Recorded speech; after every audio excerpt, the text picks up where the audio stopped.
Hello people, today I have with us the high-grade Zowort. This is from the Witch for Mercury line. This one has a little write-up here. This one says, this is an all-purpose mass production unit manufactured by Peel Technologies, known for their prowess at developing airborne mobile suits. Despite its massive upper body, the Zowort can achieve flight without the aid of additional flight units thanks to a lightweight chassis and the triangular thrusters mounted on its back and legs. The Zowort was primarily developed using aeronautics as a basis. It was built with mid to long-range combat in mind. However, it does not have any defensive armaments, which is why pilots assigned to Zoworts are often instructed to engage enemies at a distance and try to evade incoming attacks. Still, there are some pilots who squeeze out all the unit's potential and get in close during combat. It also says that Peel Technologies provided several Zoworts to the Earth House who were struggling to acquire mobile suits for their duels. The 4 pilots at Earth House included Martin Upmont, Lilik Kadoka Lipati, and Ohelo Cabell and Till Neese. I don't remember those characters' names, but I do remember what they look like. So this little guy is an airborne unit meant for long-range combat, not exactly meant for close combat stuff. You can see it in the way that it's built. Looks like a lightweight type thing where they trim down weight on the things that they didn't necessarily need, like the arms. The legs are pretty thin there too. It looks like a lot of power output on that backpack versus what you normally see on these suits. But let's go ahead and check that articulation. Alright, and starting with the head, I think this one has the double ball joint system. Yes, there's a ball joint at the bottom there. Get that one up here. There's some room for him to move that around. It looks like mostly it's constrained by the armor there, but that's not too bad a deal. You can get what you need out of it, and he can turn around, face upward. Looks pretty good.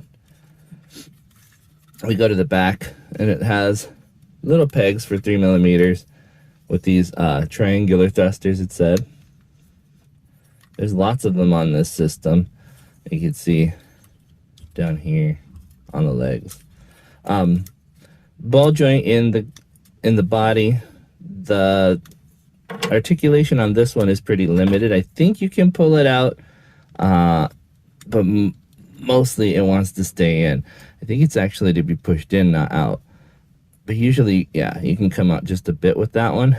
Let's see if I can go further. Yes, okay. So if you're careful, you can pull that one out and get him some more. If I put that back in, it'll just press in. Come on. There we go. So you can get him a more forward-facing arm style.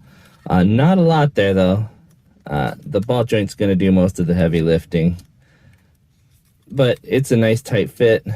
Your arm moves up and down on that axis as well, because you have that ring inside this shoulder.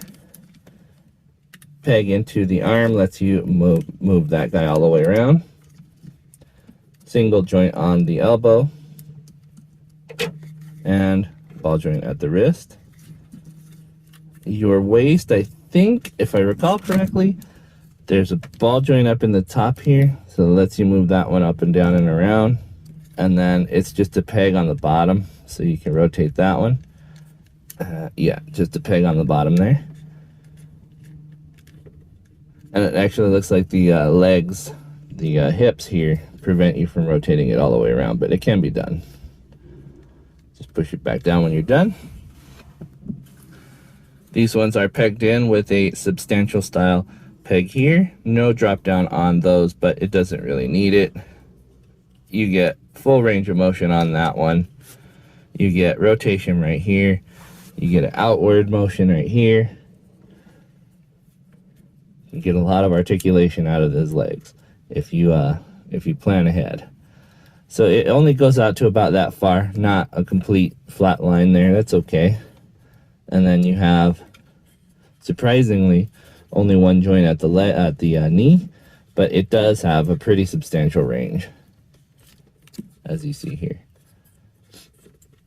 On your foot, there's a ball joint inside this one here. It allows you to move that one a little bit back and forth, up and down, so you can move with the foot. There is a joint here at the front of the foot, and of course you have the Kyokai Senki style. That's the one that I see is most similar. Peg into a hinge system here. So the peg lets you move it this way, and then you can turn this one up and down like so. So that gives you a lot of range of motion for the foot. And because you can move the toe, it actually moves that one pretty far as well. Put that armor back on. All right, here's where I'd usually talk about extras, but this one doesn't really have any extra. I do have some write-ups for what it does come with. It has the beam gun, standard firearm for the Zowort. The weapon features a short barrel, but superior beam convergence allows for long-range combat. Each portion of the gun features streamlined shapes designed with aerodynamics in mind. Pretty nifty. It also has vectored boosters. Additional propulsion units are connected to the unit's back, one of the Zowort's optional pieces of equipment. It improves the air speed and increases cruising radius. That's these big boys. And then lastly, it's one of the units that has its beam sabers tucked away in its wrist, which is a nice way to do it. It says close range weaponry housed in both of its forearms. When in use, the saber's mount latches slide forward. So I guess that would extend out. And then you just plug your beam saber in, and you get to use one of the only extras that comes in this kit, one of the beam sabers. And it comes with two. Not very much in terms of extras, but that does look pretty good. They do function as well. You can slide that right into his hand.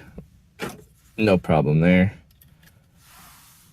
And he's ready for his limited capability of close combat use. In terms of size comparison, here he is compared to the high-grade GBN base Gundam. This one is also in 1/144 scale, just like the Zowort is. You can see the Zowort is a little bit stockier and tiny bit shorter, but not by much. So it's a pretty typical high-grade style. Height, probably a little bit taller than your first Gundam stuff. Here he is with the Alto from 30-Minute Missions. This one is also in 1/144 scale. You can see he is a bit shorter than the Zowort here.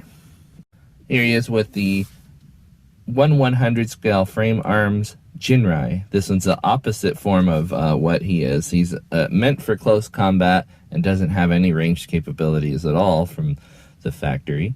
But you can see very, very different style of armor plating and function versus the form and function of this one here. Here he is standing next to the frame arms girl architect. As you see, in roughly 1/12 scale. She is a bit taller than he is in terms of model kits, but she'd be itty bitty and tiny and fit inside that one if she was 1/144. And then, of course, one of my favorite size comparisons, here's the 1/24 scale Hexagear Governor. This one is the Nero, and you see how tiny he is compared to this big model kit, even though this is a much larger scale. Here's hoping that one day we do get some more of these Witch from Mercury kits in 1/100 scale, so you could see him standing next to the Alex Gundam here. I think actually the Zowort is taller than the Alex is normally, so if it was in the same scale, he would be just a bit, like probably as tall as the Beam Saber is here at head height. But the MG Alex is dwarfing him as usual. And that's pretty much it for the Zowort. I happen to really like the way this one looks as a grunt unit. It isn't my favorite from the Witch from Mercury series, although I know a lot of people do consider it a favorite. I believe the designer for this one worked on some of the modeling for what is it called? Armored Core. So I think that a lot of people like the way it looks because of that. I like the bulgy, curvy, brick-like torso and those curves on the armor section so that it's quote-unquote aerodynamic. I just happen to like the legs and arms more than I like the torso. I think the torso's a little weird, but definitely makes sense in terms of how you would have to power up something like this to get into a flight capable situation. It's much like those The ones from Iron Blood Orphans, the ones that what were they called? There's a lot of mobile suits, sorry about that. I'll put a couple pictures up on the screen here. But those ones from Iron Blooded Orphans have a similar design factor, to me at least, with the curves and the bulges and the bulky appearance. It's definitely a look, and I do like it. I happen to prefer something a little bit more utilitarian. That's just me. I like that bulky, blocky look compared to the curves and the sleekness on this one. But it is definitely appealing. I could see why people like it. And it isn't a terrible expensive one. I think I got this for $20. It might have been less. I'm not sure. I'm pretty sure I paid 20 bucks for it though. There's also a companion to this one, the Zowort Heavy. I don't have that one built yet, but we will get around to that one. Stay tuned. And yeah, that's it for this one.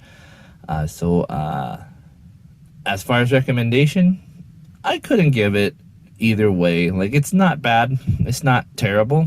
It was fun to build, but for me personally, I don't like the way it looks as much as I do other suits, and it wasn't stand out enough to me to say, yeah, you need this one. So if you like the grunt units, it's definitely one for you. If you like ones that have an aesthetic that are similar to that video game style, and I totally understand that, this one's probably the one for you. But for me, I don't think I'd get another one. I was wanting to get an army of them, but it's okay with just the one, I think. I'm happy with it, and that's about it. But that's it for today, guys. Thank you very much for watching. I will see you guys next time, or you'll see me, but more than likely you'll see my stuff. Bye-bye.